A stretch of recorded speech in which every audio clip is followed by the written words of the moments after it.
Un exercice autour de quelques satellites artificiels de la Terre.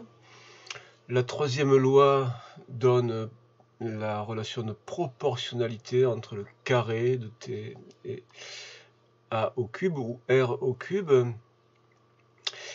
Avec cette relation-là, donc t au carré sur r au cube constant, eh bien, on doit pouvoir compléter ce tableau en mettant en rapport le t au carré r au cube d'un satellite pour lequel on connaît ses valeurs et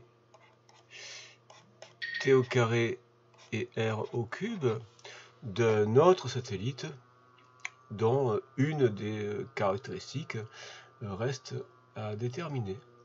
Donc on peut écrire par exemple que t au carré pour Jove sur r au cube pour Jove égale t au carré pour Déméter r au cube pour Déméter. Et donc il faut calculer, il faut exprimer la période de Déméter, il faut exprimer t de Déméter. Donc on obtient ça en multipliant par r au cube de Déméter. Donc ça donne t au carré de Déméter égale t au carré de Jove multiplié par r au cube de Déméter sur r au cube de Jove.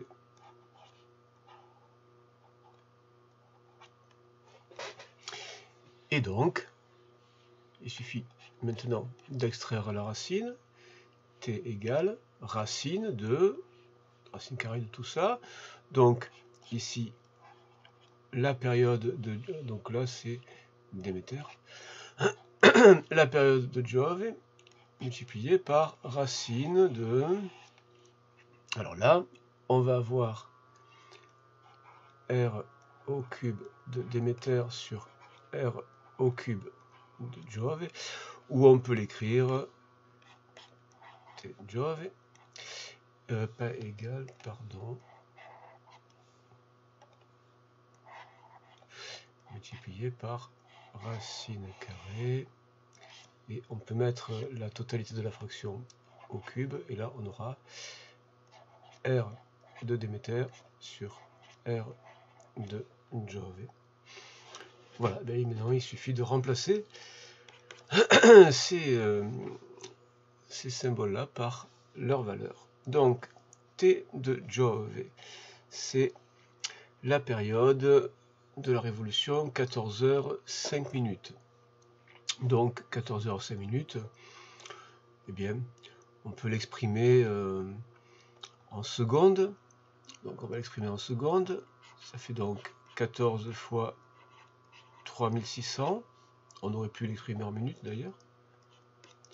Plus 5 fois 60. Là, voilà, ce sera tout ça, ce sera en secondes. Et donc, à l'intérieur de la racine, ici, on va avoir un rapport de deux grandeurs de même nature, donc un nombre sans dimension, au cube, racine, ce sera un nombre sans dimension, et l'unité qu'on a choisie pour t s'impose comme unité du résultat.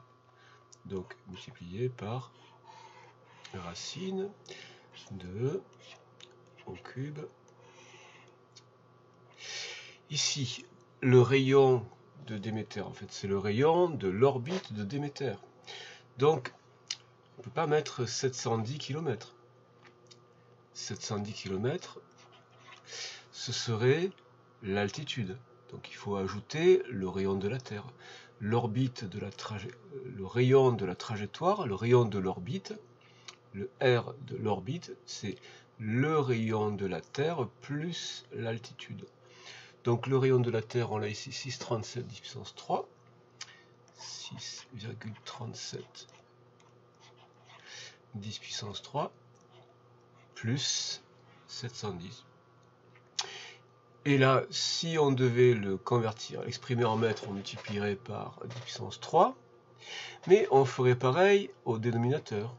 Donc on peut s'épargner une partie des calculs en laissant les valeurs ici, les distances exprimées en kilomètres, parce qu'on a un rapport de deux distances, donc de deux grandeurs de même nature. Donc là, ici, le rayon de l'orbite de Jove,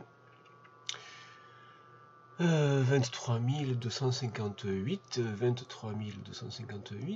23 258, ce 23 258, c'est l'altitude, donc le rayon, c'est aussi toujours, donc le rayon de l'orbite, c'est la somme du rayon de la Terre plus l'altitude, donc il y a toujours le 6,37 10 puissance 3.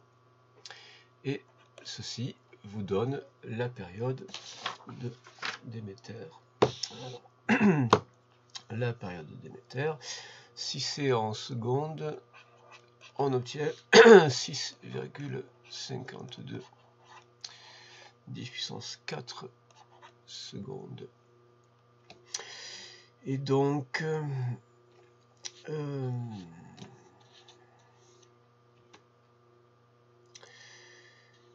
non, c'est pas ça, pardon, c'est pas ça.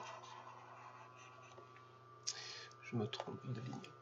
Et donc, c'est 5,92 10 puissance 3 secondes. Alors, si on veut l'avoir dans une unité plus pratique, plus adaptée, eh bien là, on peut l'exprimer en minutes.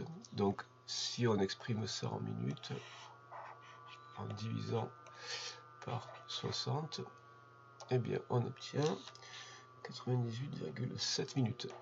98,7 minutes, donc un peu plus d'une heure et demie, pour la période de Déméter, période de révolution de Déméter.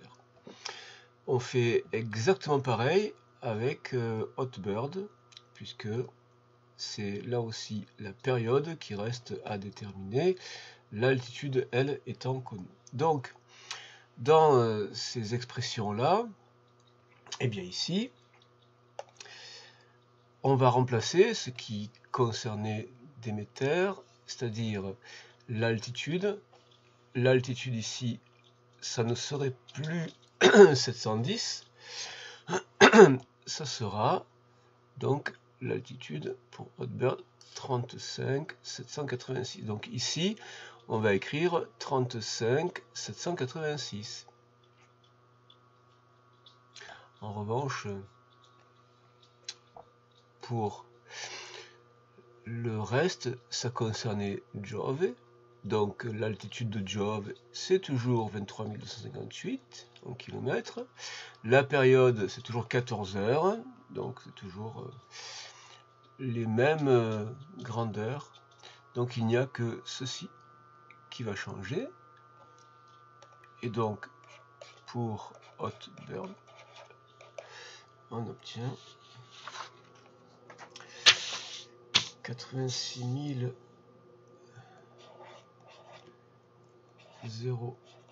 049 secondes. Et là, peut-être que ce sera plus intéressant de l'exprimer en heures. Donc là, je divise par 3600 pour avoir l'expression en heures. Et donc, c'est 23,9 heures. Donc, évidemment, un peu moins que le jour solaire. Donc, ça, c'est le jour sidéral. Et ça veut dire que sa période de révolution coïncide avec la période de rotation de la Terre. Et donc, vous pouvez remarquer qu'il sera géostationnaire ou géosynchrone selon son orbite. Donc là, ça sera certainement géostationnaire. Et il est destiné aux télécommunications. Donc évidemment, c'est cohérent. Alors maintenant, pour Jason, c'est pas la période qui nous manque, c'est l'altitude. Donc, dans ce cas, dans cette expression-là,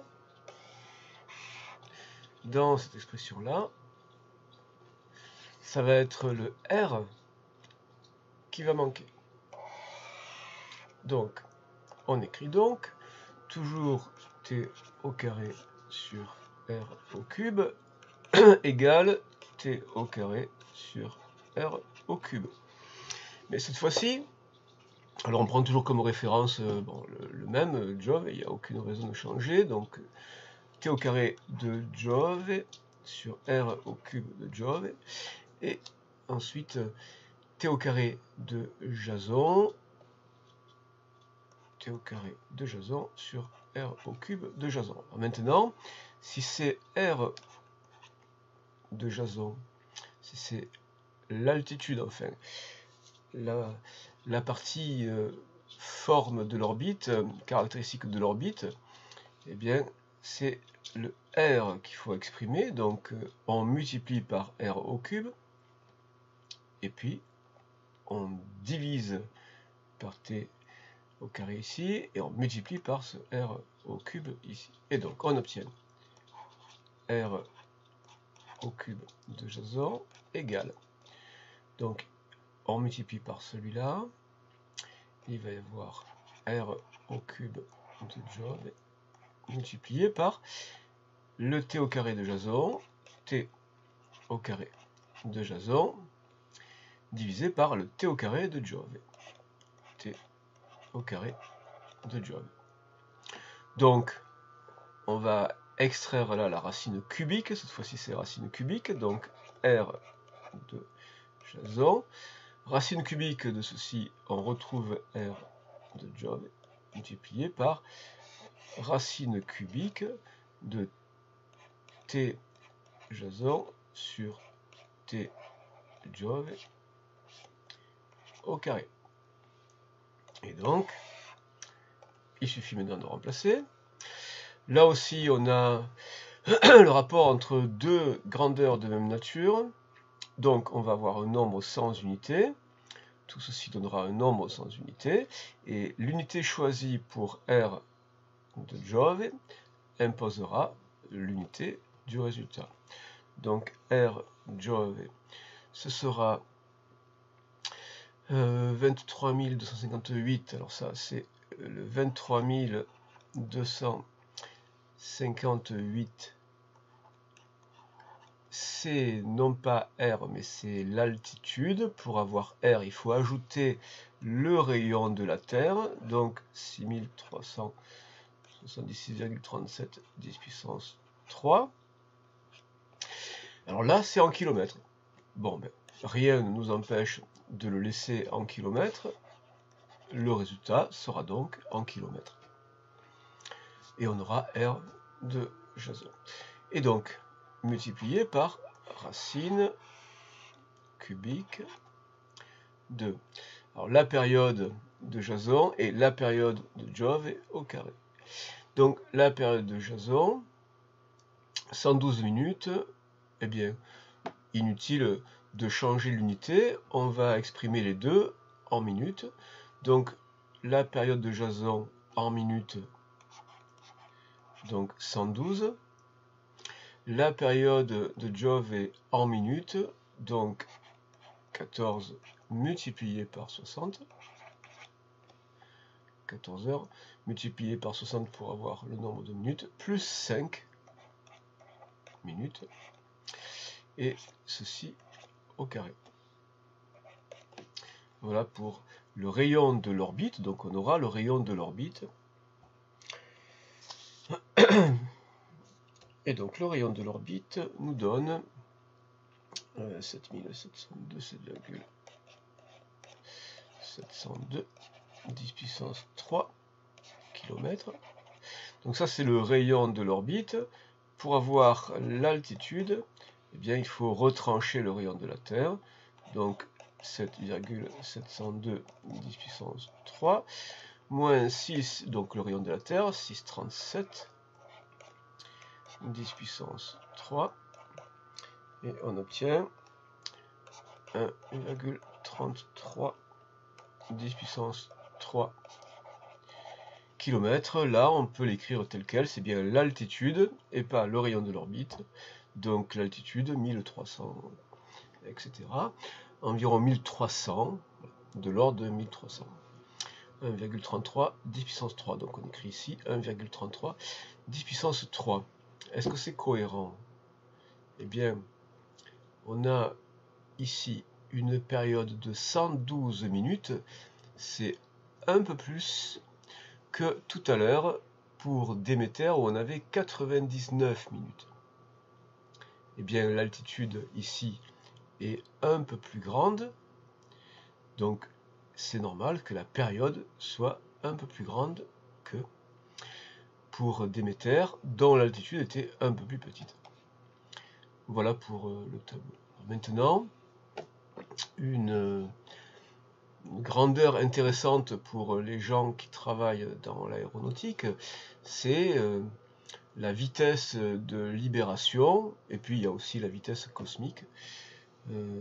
La vitesse de libération, c'est la vitesse qu'il est nécessaire de communiquer à un objet pour qu'il quitte définitivement l'attraction gravitationnelle de la Terre. Donc là, on calcule d'abord V1 qui est appelée vitesse cosmique, c'est la vitesse correspondant à une orbite qui serait à altitude nulle. Donc avec un rayon pour l'orbite qui serait le rayon de la Terre.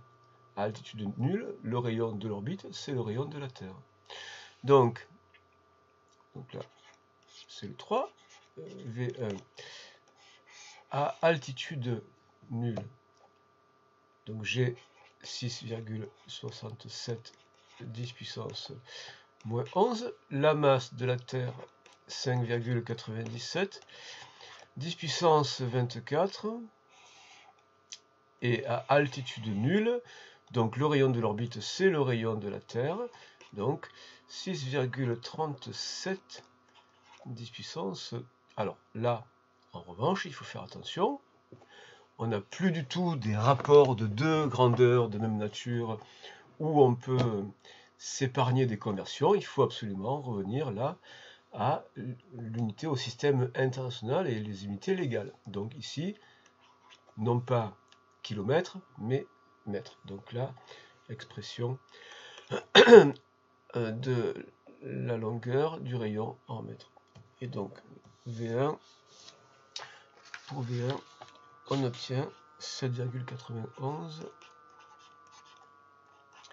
fois 10 puissance 3 mètres par seconde. Ça fait presque 8000 mètres par seconde. Ça fait presque 8 km par seconde. Et pour V2, eh bien, c'est V1 multiplié par racine de 2. C'est V1 fois racine de 2. Donc ceci, 7,91 10 puissance 3 multiplié par racine de 2.